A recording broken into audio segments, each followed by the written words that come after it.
Huckabee, former Trump campaign chair and man who would go missing in a Sopranos episode, Paul Manafort, is the first member of Trump's inner circle to go on trial in the Russia probe, which makes sense. Before joining Team Trump, he worked as an advisor for pro-Russian leaders such as Ukrainian president and flesh golem Viktor Yanukovych.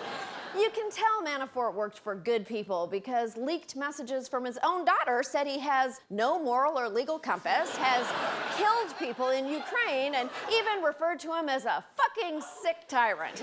That was all in his Father's Day card. Unfortunately, besides being regular evil, Manafort might have also gotten in over his head. Right before he joined the Trump campaign, he was in debt to pro-Russia interests by as much as $17 million. Authorities first became suspicious of Manafort when they saw the headline, "Pro-Russian interests owed $17 million by surprisingly still alive man." Prosecutors say Manafort illegally hid his income from pro-Russian groups using shell companies, foreign tax shelters, and naturally, fashion. Prosecutors said Manafort failed to pay taxes on tens of millions of dollars earned from his lobbying work on behalf of Ukrainian politicians. He allegedly laundered the money through lavish purchases, including a $21,000 watch and a jacket made from ostrich. There it is. Look, there it is. Ostrich jacket, python jacket, $18,500. The python one's pretty nice. Is it? They're both hideous. Money laundering makes sense because the only other reason to own this jacket is if you're doing a cocaine deal in 1987.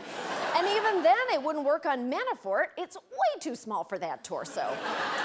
Weak defenses aside, Trump seems pretty comfortable letting Manafort twist in the wind. But would he do the same thing to his own flesh and blood? It kind of seems like it. The president, he tweeted on Sunday, quote, "The fake news is reporting a complete fabrication, that I am concerned about the meeting my wonderful son Donald had in Trump Tower. This was a meeting to get information on an opponent, totally legal and done all the time in politics, and it went nowhere. I did not know about it." It must have been a shocking moment for Don Jr. when his father threw him under the bus. He probably thought, oh my God, Dad knows I exist. We shouldn't be surprised to see Trump's least favorite non-Tiffany child at the center of this scandal because he's at the center of pretty much every Trump scandal. If Donald Trump is the Death Star, Don Jr. is the exhaust port. Let's examine how Donnie has further befouled his dad's already soiled name, beginning with his shady business empire. In 2006, Jr. was assigned to the family's new hotel condominium project, the Trump Soho, which, despite its name, wasn't in the coveted Soho neighborhood. It was actually near the entrance ramp to the Holland Tunnel. For those of you unfamiliar with New York City geography, calling that building the Trump Soho is like marketing your asshole as Vagina Acres, which, full disclosure, I have done. Anywho, the Trump family got sued for lying to buyers about the building's sales figures, and Donnie wrote in his emails that nobody would ever find out about the scam because only people on the email chain or in the Trump organization knew about it. Aw, this is about one step above writing a note that says, "Dear Crime, I am guilty of you." Donnie also co-runs his dad's business, and he isn't doing much to discourage the worry that foreign powers could use it as a way to influence Trump. Earlier this year, Donnie announced a visit to India, where he'd be giving a foreign policy speech and peddling condos. Indian newspapers advertised the Trump organization's availability for totally ethical meetings by inviting interested parties to have dinner with Donnie for $38,000. Or for $39,000, they'd give you dinner without having to meet Donnie. When critics complained that it seemed like Donnie was selling political influence in between timeshare pitches, he addressed the problem by retitling his speech, although the new one wasn't much of an improvement.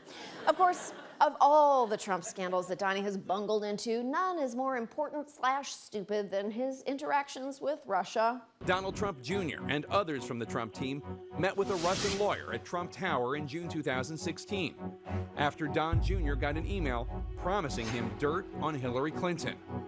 We know Trump Jr. was interested in the information because he replied, quote, "If it's what you say, I love it." The most embarrassing part was when the bottom of the email read, "Sent from my crime phone."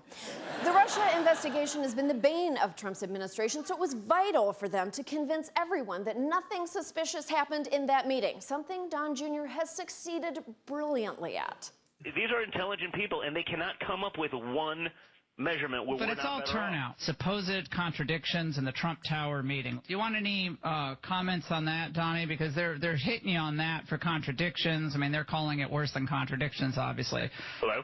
Yeah, Donnie, what is your reaction to all of that? We're going to see if we can reconnect with Donald Trump Jr. on this because we can't seem to hear him. Donnie, you hear that?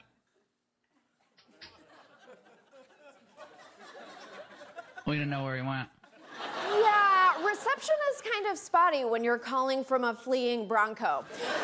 Don Jr. was also in close contact with WikiLeaks leading up to the election. He even asked them to leak him information on Hillary. But it's okay, because at one point he also messaged WikiLeaks that their communication was off the record. Oh, WikiLeaks, bless his heart. Everyone can see that Don Jr. is Trump's biggest weak spot, even another one of his weak spots. Bannon put it this way. He said, you realize where this is going. This is all about money laundering. Their path to expletive Trump goes right through Paul Manafort, Don Jr., and Jared Kushner. They're going to crack Don Jr. like an egg on national TV. How does he know eggs crack? When he eats breakfast, he just unhinges his jaw and swallows them whole. Donnie even met alleged Russian agent Marie Butina at an NRA dinner before the election. Man, anytime there was collusion going on, Donnie was there. He shows up everywhere. He's like the Forrest Gump of collusion. This sad, sticky wad of congealed hair gel has spent his whole life seeking his dad's approval and failing at it. And now he might be the one to bring down Trump's presidency. So keep up the good work, buddy. We're all rooting for you. We'll be right back.